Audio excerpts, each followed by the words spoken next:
On the Radford Files tonight, when I arrived in Buffalo back in 1987, one of the first big stories I ever covered was the big news that Lackawanna's Father Nelson Baker had just been approved by the Vatican for the first step in becoming a saint. So here we are now, 31 years later, and Western New York Catholics are still waiting. We have an update on the story tonight.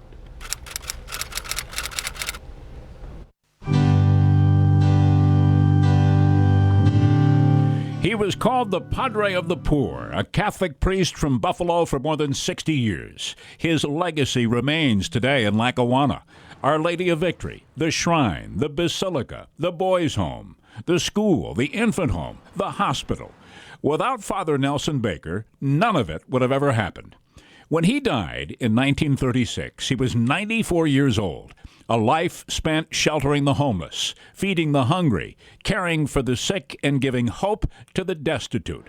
50 years after his death, the Buffalo Catholic Diocese made its move. Father Baker should be a saint.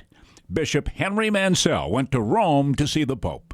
It was an opportunity to present to the Holy Father, Pope John Paul II, what we call the Positio. It's a 750-page document, which is a summary of the life of Father Baker, description of his heroic practices, of the virtues, and also the stories surrounding his reputation as a holy person here in Western New York.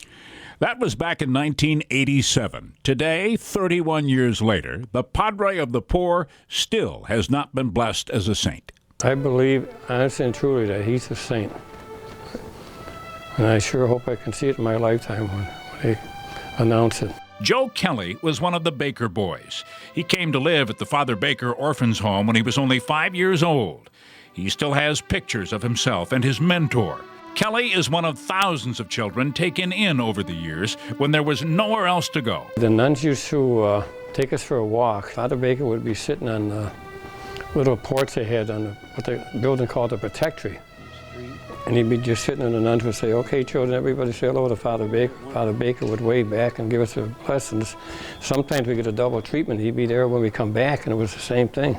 There you see now the casket carrying the remains of Father Nelson Baker. As a final tribute, Kelly was a pallbearer carrying the casket when Father Baker's remains were moved from the Holy Cross Cemetery 4 years ago and then placed in a crypt inside the basilica.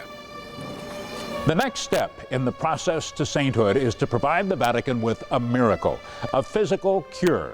Something like testimony from doctors or patients that shows the intercession of Father Baker helped to save someone's life.